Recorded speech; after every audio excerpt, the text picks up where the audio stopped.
Toilet roll crisis worsens in UK as dirty protest fears grow. I tell you what, look, I'm going on a ramble today. Maybe I can collect some leaves. What did they used to do in the olden days? Got to think outside the box, the toilet box. Anyway, hello and welcome to the United Stand. This is your latest Manchester United news.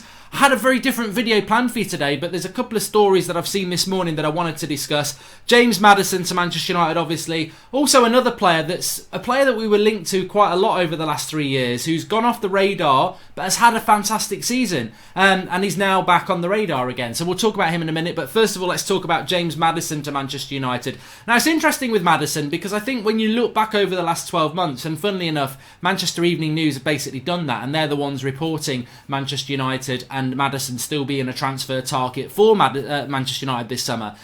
Maddison's sort of a player that I probably feel like you. It's like, I think if you go back to sort of the start of the season, certainly after we signed Maguire, September, October, Maddison, we know, is a boyhood Man United fan, very good mates with Maguire. He's liked tweets, he's encouraged Maguire. It's obvious he would like to come to Manchester United. But it's sort of disappeared a bit over the last few months because of the development of Grealish and the realisation that with Maddison, it's a very hard deal to do with our owners who don't like to spend big money. And I think with Maddison, as we've said in the past, if you've spent 80 million on Harry Maguire 9 months ago, who's a centre-back, how much are they going to want for James Maddison, who is a creator? And you're not going to get him for any less than about £80 million in the current transfer market as it stands at the moment. Whereas Jack Grealish, I think, in a team that's maybe going to get relegated, you might get him for £50 million. And when you look at it, statistically, Grealish is 1 year older than James Maddison, but in 26 games, he's got 7 goals and 6 assists. Whereas Maddison in 27 games has got 6 goals and 3 assists. So Grealish has done better in a worse team with less games, and they're Premier League stats. But however, there is something to say about that. I'm a big fan of Grealish. I wouldn't be opposed to getting Grealish or Maddison. I don't think you ever go and get both because we need a CDM. And I think a lot of this depends on whether Pogba goes. And I'd be very happy with Grealish or Maddison. I've just lent towards Grealish over the last while. I don't know about you, because cheaper means more money to spend elsewhere. And I think his stats in a team that's fighting relegation shows leadership capabilities that this team, it shows graft. It shows an ability to shine in a team that's struggling. And I think United need those players. Bruno Fernandes did the same at Sporting Lisbon. You take Bruno out of Sporting Lisbon, they're not as good a team. But he shone in a team that wasn't doing that well. And Grealish has done that at Villa. Maddison has better players around him. You know, when Ndidi got injured and Leicester had their little flop, Maddison was still playing and became part of that flop. So Maddison, to me, over Grealish, I think it's a debate in itself which one you go for. If you pretend they're both free transfers, which one do you go for? And I think more people at the moment may be thinking Grealish. But it's not even as if you can get each for the same price. Maddison will be more expensive than Grealish. So I think more people are thinking about Grealish at the moment. But having said that, Grealish, when you look at the season, does play more advanced than Maddison. Grealish plays a lot of games off the sort of left attack position, whereas Maddison's more central mid. So that's obviously going to probably feed into Grealish's stats because he's got less defensive responsibility. So you've got to... There is... Look, I don't think you can separate these players. What I do think is that United will be considering all options, and Maddison... It's interesting with Maddison because it was Brendan Rodgers who said in February that the lad's happy here and we expect him to stay here. There's been talk of Maddison signing a new contract at Leicester for quite a while, but that contract's not been done. My feeling is that with Maddison, he would love to come to Manchester United, but I think many players would love to come to Manchester United, so that's not necessarily meaning it's going to happen. But also, I think with Maddison, he may be priced out of a move because of Harry Maguire. And I think Maddison would probably love to come to United. United would love to sign Maddison, but ultimately there's that big barrier that's Leicester City. And Leicester did very well out of that Harry Maguire deal, and I can't see them not doing well out of Maddison. So I think Maddison will probably stay at Leicester this summer because I don't see anybody willing to pay the money. I mean, the bottom line is James Maddison a £90 million player? No. Harry Maguire isn't an £80 million centre-back, but we needed that player. With James Maddison, the desperation isn't there to spend £90 million on an attacking midfielder when you can get Grealish for half. You've just got Bruno in for half. I mean, these are things that United as business people will be looking at. They've just spent £50 million on Bruno Fernandes, who is double the player Grealish and Maddison is. So, and maybe that's what United need to look at. Maybe United need to look at that. We've said this, you've said this. United seem to focus on British talent, and yes, they have their advantage, but also from a financial point of view, there is talent out there away from England that is just as good or better for a lot less price. And we've seen that with Bruno. We've seen City do it over the years. City have never spent over 60 million quid, yet they've got people like De Bruyne, David Silva, Bernardo Silva, Mahrez. They get these players in, and I know Mahrez came from Leicester, but you can get quality players in for not a massive premium price. And I think Maddison, the price is the problem. I like the player. If you're putting them up against me, I would probably say I sort of do prefer Maddison, but then I think Grealish has really impressed me recently. But Maddison's more of a midfielder, whereas Grealish has been playing more as an attacking midfielder, and we've got Bruno for that, and we might have Pogba for that. So Pogba could nullify all of this. But looking abroad, and do get your comments in about James Maddison, looking abroad, the next player we're going to talk about is Sergej Milinkovic-Savic. Now, he is more of a midfielder.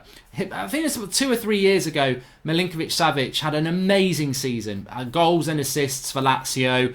Manchester United were heavily linked to him. It was under Mourinho. It ticked all the boxes. He's big, he's tall, he's physical, goals and assists. Just fitted the profile of Mourinho, and definitely was a target of Mourinho's. It never transpired. Then he went to the World Cup, had a bit of a poor World Cup. In fact, that was when we were linked to him, really. Stayed at Lazio, didn't get his move, and United's interest sort of waned. And obviously, I think we know Mourinho was sacked, and probably not a Solskjaer signing. However, reports from Italy are that United are interested in signing Milinkovic-Savic. And the interesting thing about Milinkovic-Savic this year, when you look at his Serie A stats, is that he's got 4 goals and 4 assists. Now, some people would say, well, that's not very good. He used to get way more goals and assists than that. But he plays more of a midfielder now. He's playing more of a centre midfield role. And Lazio are doing fantastic in Serie A. I think last time I checked, Lazio was second in the league.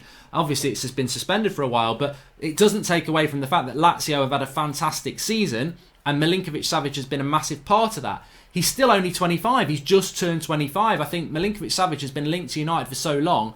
I think he's older than he is, but just 25 in February. Chelsea interested in him as well.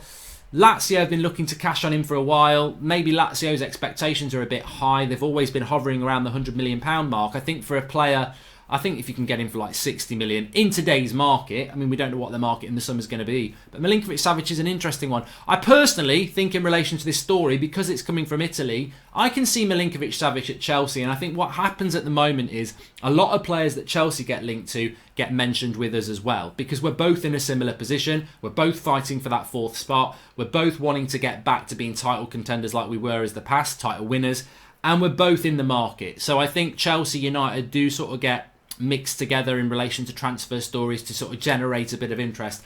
I'd be very surprised if Ole Gunnar Solskjaer is looking at a Milinkovic-Savic. He is more of a midfielder, and that's become part of his game more. I mean, he always was a midfielder, but he did used to get forward a lot under Lazio. I think this season he's become more of a midfielder. Physical, strong, good in the air, good at creating things from deep, and a real threat in and around the box. I just don't think he is what Ole Gunnar Solskjaer is looking for. I think United need speed and flair in that midfield. We've got McTominay, we've got Matic, we've got the big physical midfielders who maybe aren't as quick on the ground. I don't think Milinkovic-Savic...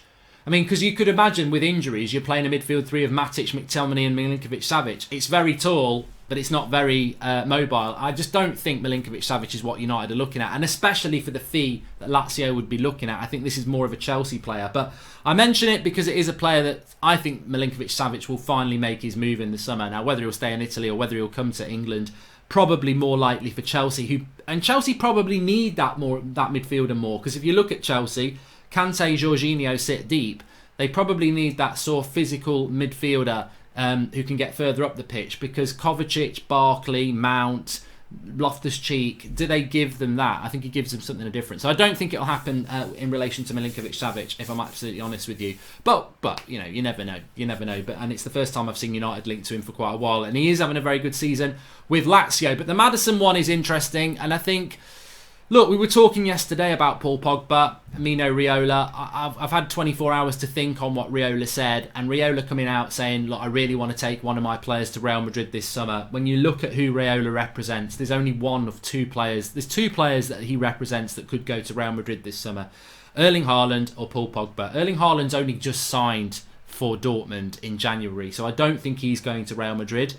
maybe he is talking about him, but it's very unlikely. He's talking about Paul Pogba, isn't he? And he's openly saying Paul Pogba's finding it difficult at the moment, and he's openly saying, you know, I've got to be careful because English people are sensitive. I mean, Mino Raiola, he also represents Lingard, and look, at the end of the day, if Lingard goes and Pogba goes, is it terrible for United when you look at the last few years and everything that Pogba and Lingard sort of bring to Manchester United? And I think sometimes, in fact most times, very unfairly. You know, they are young lads, they like the dancing, they like to be outrageous, that's part of their personality. And when you're winning, that's great and everyone loves it. But when you're not doing so well individually, it becomes an irritant, and it definitely becomes a stick for the press to sort of hit United with about it. So I think Lingard needs to move on, and I hope Raiola can do his magic there and give Lingard the fresh start that he clearly needs. And in relation to Pogba, I feel that Pogba should have gone last summer. I've said it so many times, I'm bored of it myself, but I do know that United would like to keep Pogba for many reasons. But the problem with Pogba is I would welcome him to stay because he's a very good player. If he wanted to stay, I would welcome it.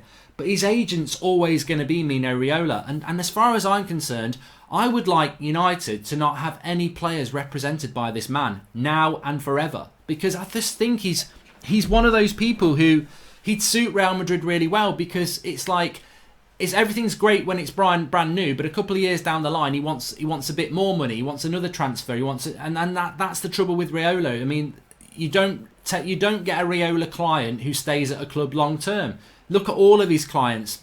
You know, I'd say over 75% of them are moving. Zlatan was always moving. Haaland's going to clearly move again soon.